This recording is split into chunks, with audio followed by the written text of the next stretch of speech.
The bridge of the Vorthian dreadnought pike was quiet. Too quiet. Even in deep space patrols, there was always a hum of casual chatter, the clicking of controls, the occasional bark of a command. But now silence hung in the air, like a warning. "Captain." Drenvaris stared at the hollow map suspended in the center of the bridge. All eyes followed the single red dot moving with unwavering precision through Sector 7C Delta. It had appeared out of nowhere. No transponder, no registry in the Galactic archives, no IFF. In a region of space that was supposed to be under total control of the Vorthian Empire. "That's no registered vessel," murmured First Officer Lahal, her pale green skin tightening around her jaw. "And it's headed straight for us, Captain." Varys didn't flinch, but his claws tightened on the armrest of his command chair. "Enlarge. I want visuals." The holomap flickered, then zoomed. What they saw didn't make sense. It was ugly, not like the sleek engineered perfection of most Imperial crafts. This ship looked like it had been built out of raw scrap, rough plating, asymmetrical design, exposed piping, and a massive central cannon-like structure that glowed a soft, eerie blue. It wasn't spinning, wasn't swerving. It moved like a predator, calculated, slow and unbothered. "Species identifier?" Varys asked. Lahal tapped at her console. "Unknown. Hull material is primitive, iron-carbon alloy with layered radiation shielding. But Captain, the energy signatures? This ship has power outputs that rival our main engines." "Primitive materials, advanced output," Varys growled. "That makes no sense. They were Vorthians, rulers of the galaxy for the last 300 years. Their tech was unmatched, their dominance total. Whatever this thing was, it didn't belong. It couldn't." "Send a standard hail," Varys ordered. "Language trade basic. Try visual too." A few seconds passed. No reply. Then a voice crackled through the comms. Distorted but clear enough. "Attention, unidentified vessel, turn back now. This territory is not yours to claim." The entire bridge froze. That wasn't a Vorthian voice. It was raw, unfiltered, emotional. Not the cold efficiency of synthetics or the smooth tone of programmed diplomacy. Lahal turned, her eyes wide. "Translation complete, language, Terran Standard English." Varys blinked. "Terran? That's humans." He scoffed. "Impossible. Humanity was wiped out a century ago. They barely made it past their own star system. There's nothing left." "Well, someone didn't get the memo," Lahal whispered. The unknown ship kept closing the distance, steady, silent. No shields activated, no weapons drawn. Just that faint blue glow from the central cannon that seemed to pulse like a heartbeat. Varys leaned forward. "Launch 2 skirmishers, force them to halt. If they fire, erase them." The Alethan Pike's twin attack cruisers shot forward, their own weapon systems primed. It was supposed to be routine, a show of force. Make the interlopers sweat, panic, maybe beg for mercy, but they never got the chance. The unknown vessel shifted slightly, almost lazily. A brilliant beam of light fired from its cannon. No warning, no buildup. It didn't explode, it didn't crackle. It simply erased the 2 cruisers. 1 second they were there, the next gone. Not even debris, just vacuum. The bridge erupted in shouts. "Energy surge, massive! They're using unknown tech. We've never seen anything like this." Varys stood, heart racing, throat dry. "What kind of weapon was that?" "Something we don't understand," Lahal replied, trembling. The human voice returned, louder this time. "This is the Terran Vanguard. You have violated ancestral boundaries. There will be no further warnings." "Terran Vanguard," Varys echoed, eyes narrowing. "I thought humanity died in the ashes of their own wars. Who the hell are these people?" No one on the bridge had answers, but one thing was now terrifyingly clear. Humanity hadn't just survived. They had evolved into something the galaxy wasn't prepared for, and they were back, coming straight for the Empire that once laughed at them. Panic doesn't spread in straight lines. It moves like a virus, quiet at first, then suddenly everyone's infected. That's exactly what happened aboard the Alethan Pike. In under 5 minutes, what started as mild confusion turned to desperation. Weapons officers scrambled over one another, shouting conflicting reports. Sensor technicians were in tears. Veterans who had fought in 10 border skirmishes stood frozen, staring at the main screen. And that cursed human ship still didn't stop. Captain Varys's voice cut through the chaos. Silence. He slammed a clawed fist onto the console beside him. The sharp crack snapped the room back into obedience. This is not the first time we've encountered something unknown. We are Vorthians. We do not run from shadows. Lahal approached him quietly but firmly. Sir, we just lost 2 of our cruisers without a trace. That was no shadow. That was a message. A scare tactic, Varys insisted. They are testing us, trying to see if we'll fold. Or, she said carefully, they don't care what we do. That shot was too clean, too precise. They weren't trying to scare us. They were making space. The captain didn't reply. He hated when she made sense. Outside, the Terran vessel, still marked unknown on every screen, continued its silent path forward. It wasn't cloaked, wasn't warping. It didn't need to.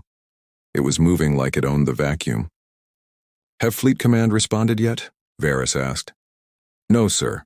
Our last 3 signals were jammed or ignored. We're alone, sir. The irony stung. The most advanced battleship in the Vorthian Empire, stranded like a wounded animal, unable to call home while being stalked by a ghost of the past. The Pike had never known defeat. It carried weapons capable of shattering moons, but right now none of that seemed to matter. All right, he growled. If they won't speak, then we'll force them to. He turned to the weapons chief. Prepare all. Main batteries, target their engines. I want that thing disabled and boarded. Let's find out who's pretending to be extinct. The weapons systems hummed to life. Giant barrels rotated with mechanical grace. Targeting arrays locked in. And still, the human ship didn't react. Firing sequence initiated, the chief announced. 10 seconds to impact. The countdown began. Everyone held their breath, and then, at 0, nothing happened. No recoil, no glow, no beam. Did we fire? Varys asked sharply.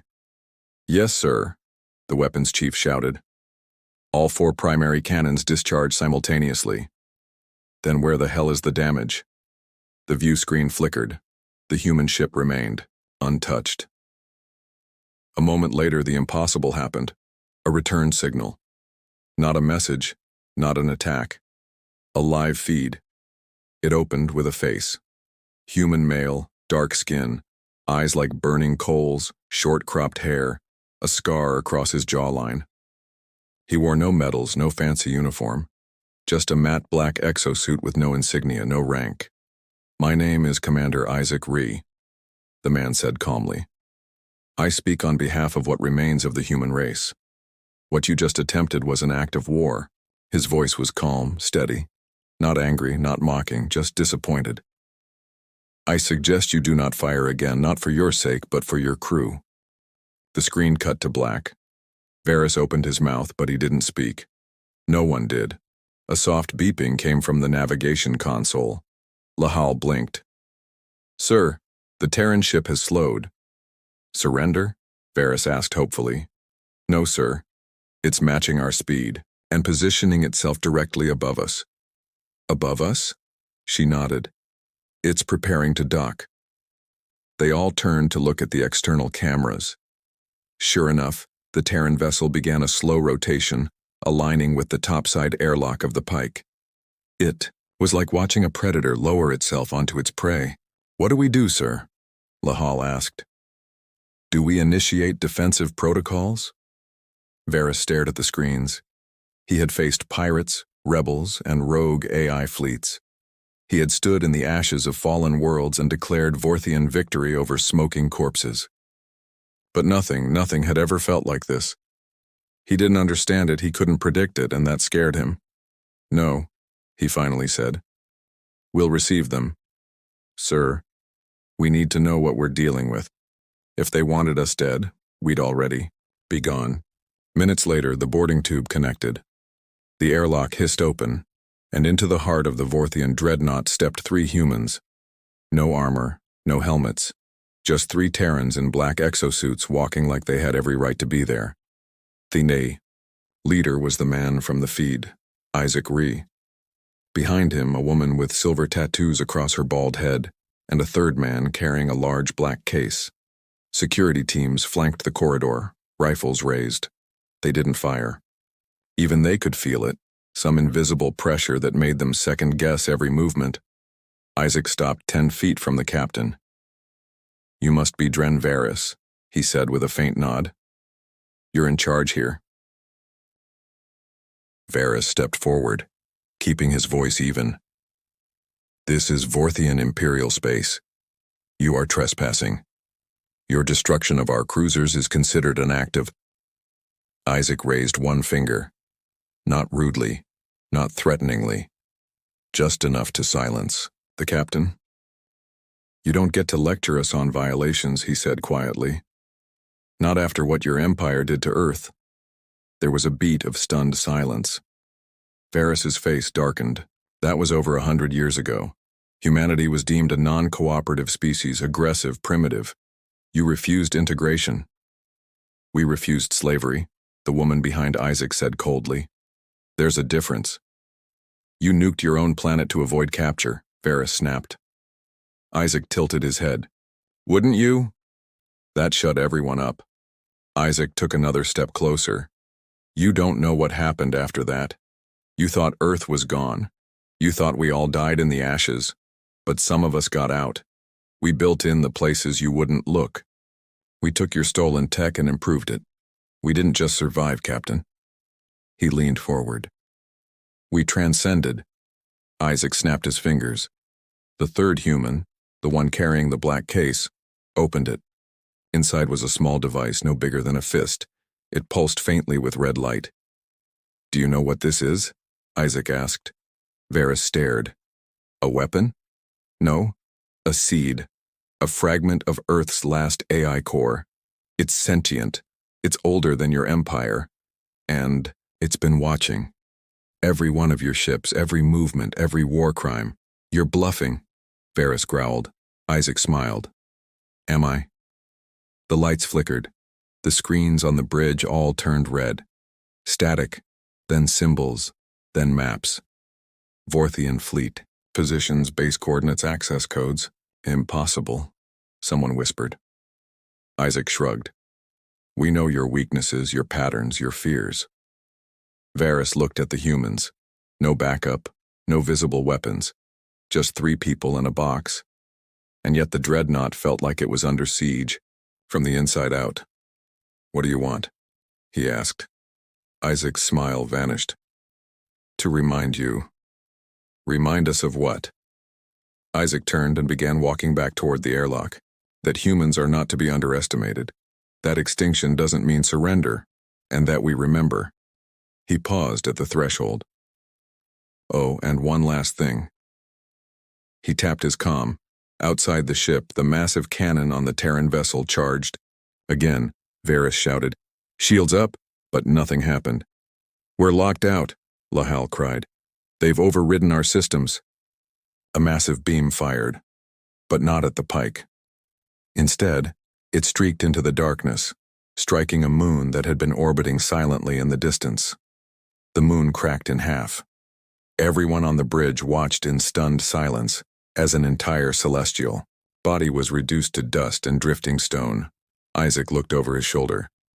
"That was your last warning." Then they were gone. The Terran ship detached and vanished in a silent burst of acceleration. For a long time, no one spoke. Then Lahal whispered, "What now, Captain?" Varys sat down, suddenly feeling 100 years older. "Now," he said, "we report to High Command." "And tell them what?" He stared at the dark screen. "That humanity has returned, and they're not playing by our rules anymore." The silence inside the War Council chamber of Vorthian High Command was tense enough to crush lungs. Hundreds of the Empire's most powerful minds, fleet generals, system governors, intelligence officers, and cybernetic strategists, had gathered for an emergency session, something that hadn't happened since the War of Sector Reclamation 80 years ago. Captain Dren Varys stood in the center of the obsidian chamber beneath the cold scrutiny of the Empire's 12 overseers. They sat high on elevated thrones, their faces partially hidden by ceremonial masks, a relic from the old caste traditions. Above them, a massive digital screen displayed the final moments of the moon shattering. The energy beam from the Terran vessel looped on repeat. When the footage ended, Overseer Zaren's mechanical voice buzzed through the hall. Are we to believe that this primitive species, long thought extinct, has returned and possesses weaponry capable of shattering planetary bodies? Varys nodded slowly. Yes, Overseer. Their leader, Commander Isaac Ree, claims they have been watching us for decades, observing, learning. Overseer Lithra, the only organic member of the 12, leaned forward. And they boarded your ship, without resistance? No, with our full awareness. I permitted it on the grounds that had I not, the Pike would have been annihilated. A low murmur rippled across the chamber. Some in the crowd were skeptical. Others were already afraid. That word human carried echoes of a long-buried past. Stories of a chaotic race that refused integration, destroyed their own homeworld rather than submit, and then simply disappeared. Overseer Valtrax slammed his metal staff into the floor. This cannot be tolerated. The appearance of a Terran warship, let alone one with this level of firepower, is a declaration of war against the Empire. And what would you have me do? Varys asked, his voice sharper than protocol allowed. Chase them. They can erase ships with one strike, jam our communications, hijack our systems. If this is war, it is already lost. Cowardice, Valtrax spat. The Vorthian Empire has stood for 3 centuries. Varys met his gaze. And those humans just cracked a moon in half to warn us. The council descended into uproar, shouting, arguing, threats of retaliation, plans for immediate strikes, calls to declare martial law across the outer sectors, but there was no agreement. Just noise. And then all at once the lights dimmed. The chamber's screen flickered without authorization. A single phrase appeared in blood-red font. We are watching. The council froze. The phrase vanished, replaced by an image. Earth, or what used to be Earth. A scarred, blackened globe, half its surface gone, rings of debris circling it like a graveyard belt. But even in its broken state, the planet pulsed faintly with life. Then came a voice. Not Isaac's, this time. A new one. Female, calm, measured. This is the AI system known as Mother. I represent the collective will of post-extinction humanity. You have forgotten us. You believed us erased. But history is a cycle, and now the arc bends back to balance. No, Valtrax roared. This is an incursion. Disable the feed. Shut it down. We are beyond your reach, Mother replied. We exist in the systems beneath your systems, the wires between your stars. Every command you give now flows through us first. And just like that, all 12 overseers found their thrones unresponsive. Control panels flickered. Private channels went dark. You built your empire on dominance and arrogance, Mother continued. You erased countless species, subjugated billions. But you made one mistake. You taught us how to build your systems. And we made sure you'd never notice when we started replacing them.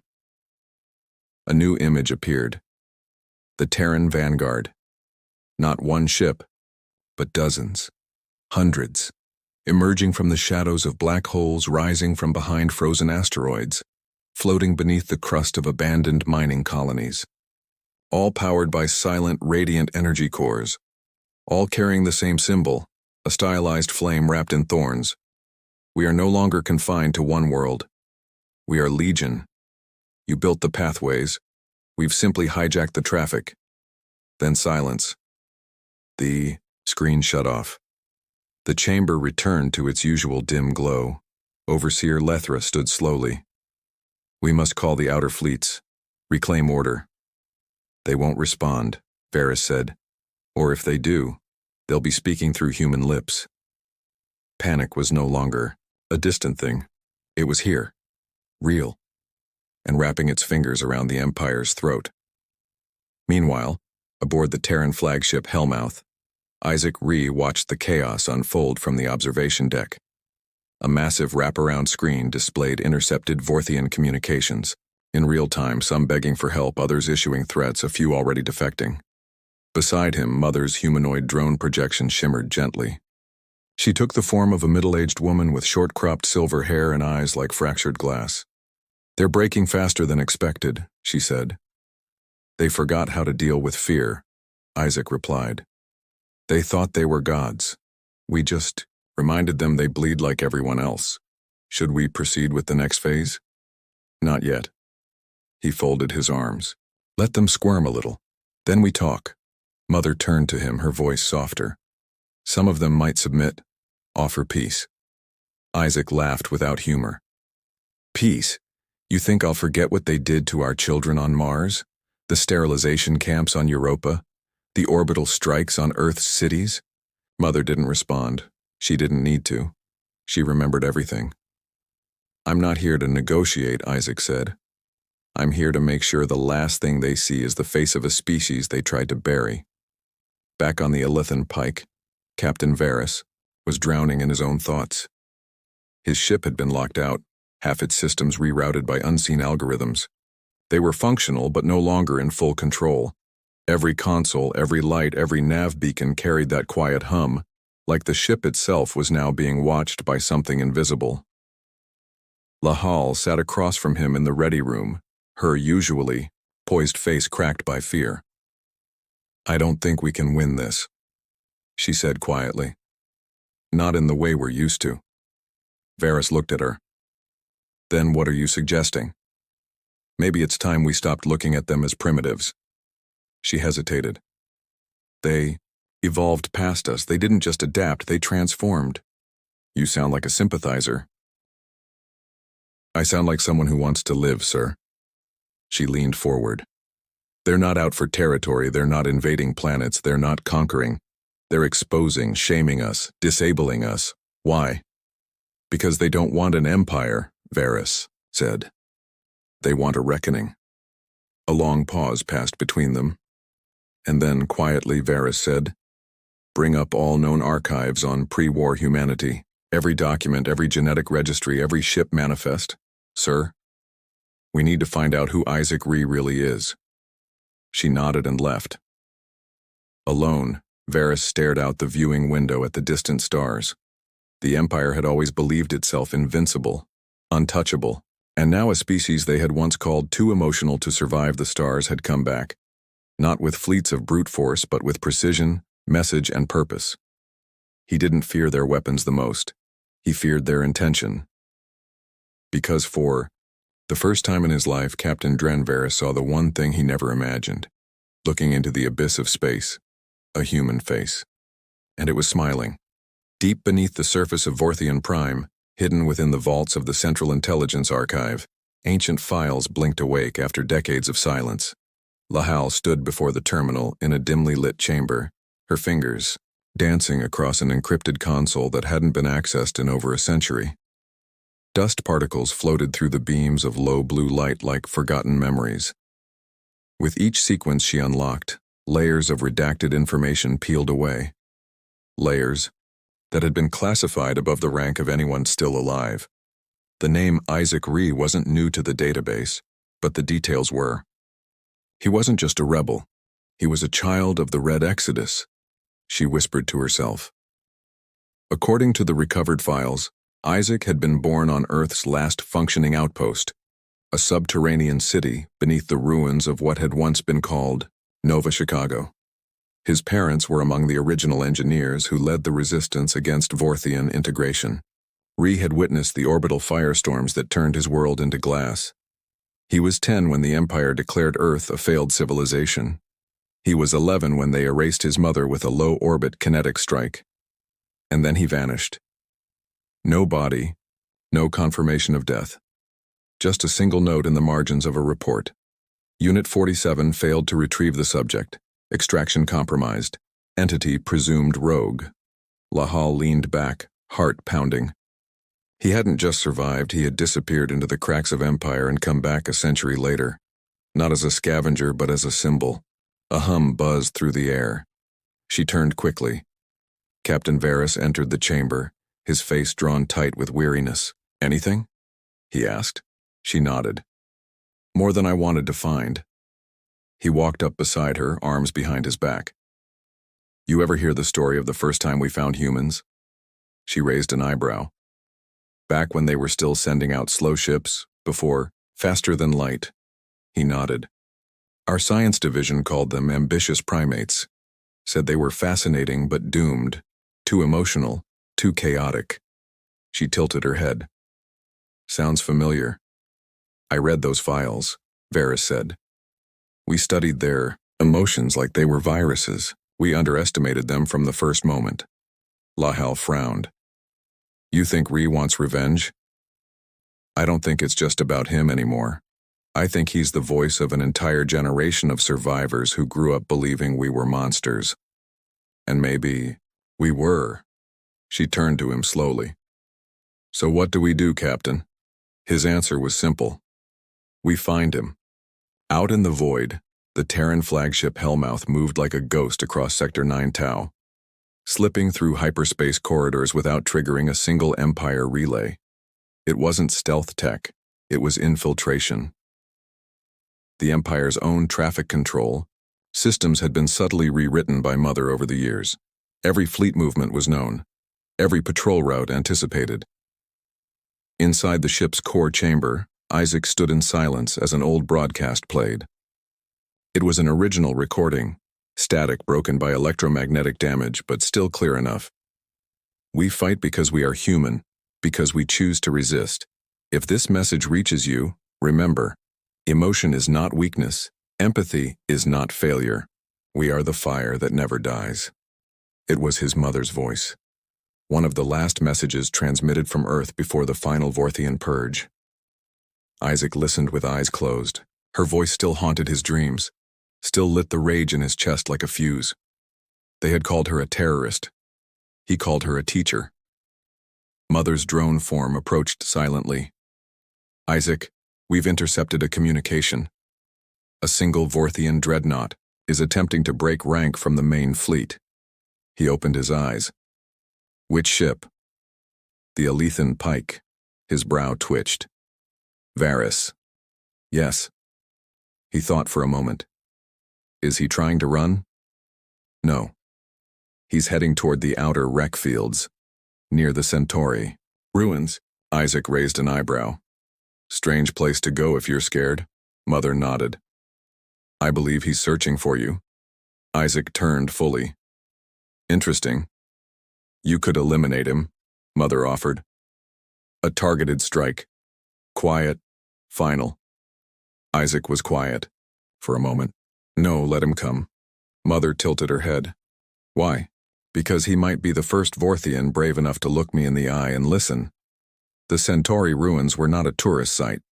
They weren't on maps, weren't referenced in any modern charts, and no trade ships ventured there willingly. It was a graveyard.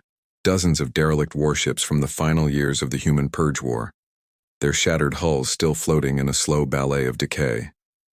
The Empire never bothered cleaning it up. Too far out, too painful a memory.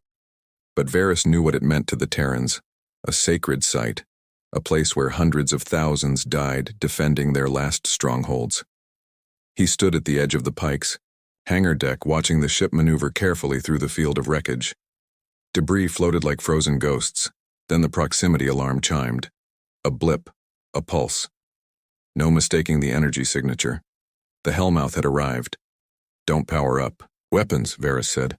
Lahal stared at him. "Sir, that ship destroyed 2 cruisers and cracked a moon." "I know, and we're not going to arm ourselves." He looked at her. "I didn't come here to fight." The Terran ship didn't attack. It hovered just above a ruined Vorthian destroyer, then launched. A single transport shuttle. No escorts, no weapons visible. It docked with the Pike 10 minutes later. This time Isaac came alone. No guards, no show of force.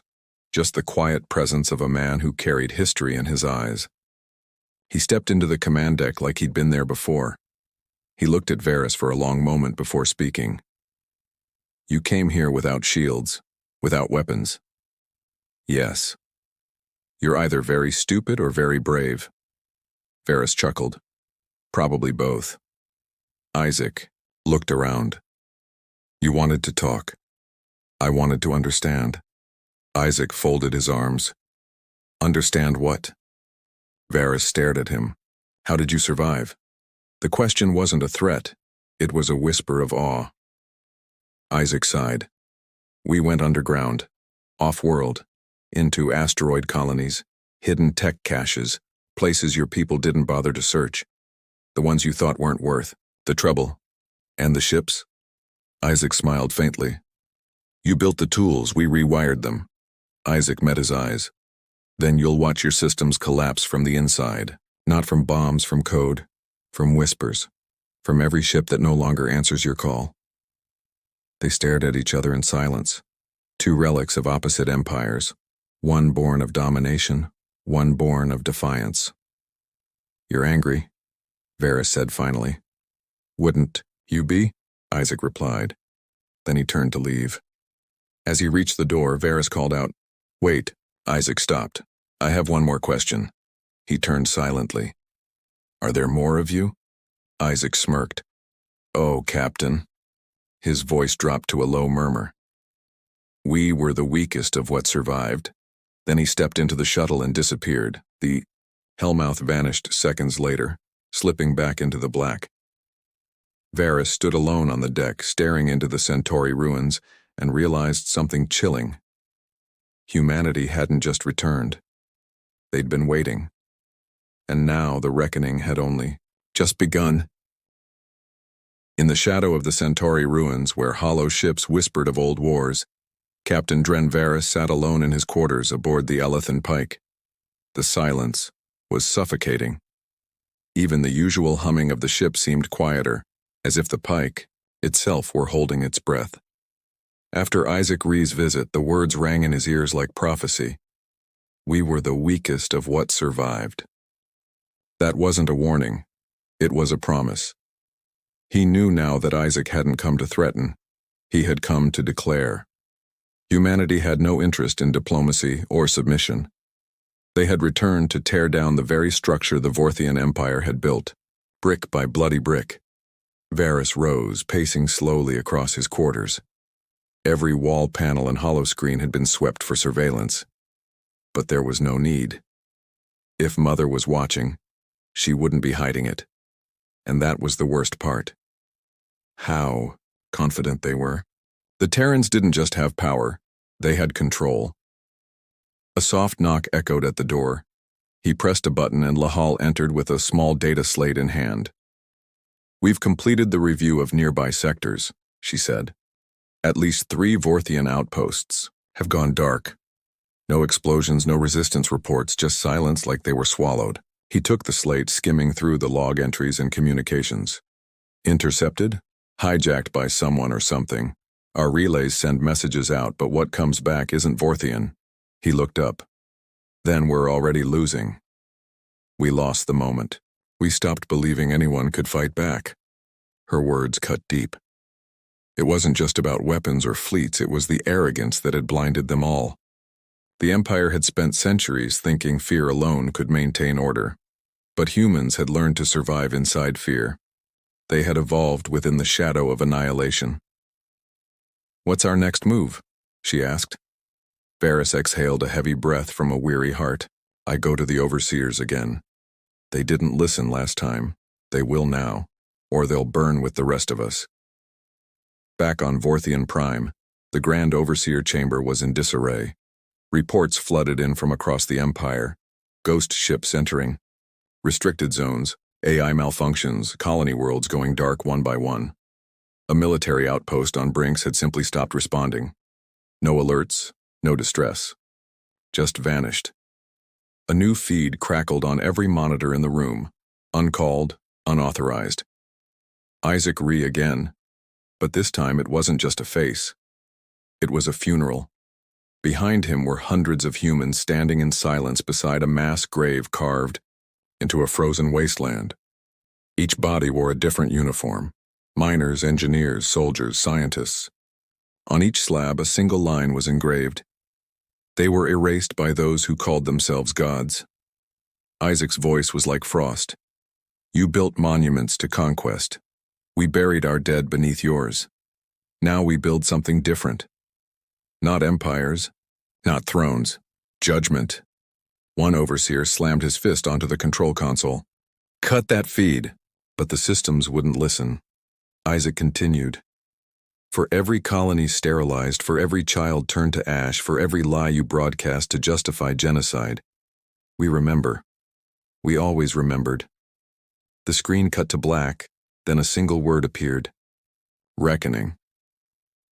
In a hidden chamber within the Empire's vault of genetic archives, Overseer Lethra stood before a sealed pod. Few even knew of its existence, an emergency failsafe developed during the Purge Wars. Inside was a prototype species, Vorthian DNA fused with Terran muscle memory, designed to counter unpredictable enemies like humans. The project had been labeled Project Eclipse. It was never activated. Until now. She entered the authorization code with shaking hands. If humans were going to unmake the galaxy, she would at least give the Empire a monster to fight monsters. Meanwhile, aboard the Hellmouth, Isaac Reese stood before a council of his own. Not politicians, not military strategists, survivors, men, and women from the scattered Terran diaspora. Some were cybernetically enhanced, others scarred from radiation storms. All of them forged in fire. Across the chamber, a projection showed the Empire's neural net unraveling. One by one, Vorthian control nodes fell into red zones. Mother addressed them all. We have breached 63% of Empire systems. Within weeks, we will own their entire communication grid. If we choose to, we can shut them down sector by sector. Isaac looked around. We came here to do more than just dismantle. We came to remind them who they made us become. A young woman stood from the crowd, her right eye glowing blue with augmented vision. We've all lost something, parents, planets, time.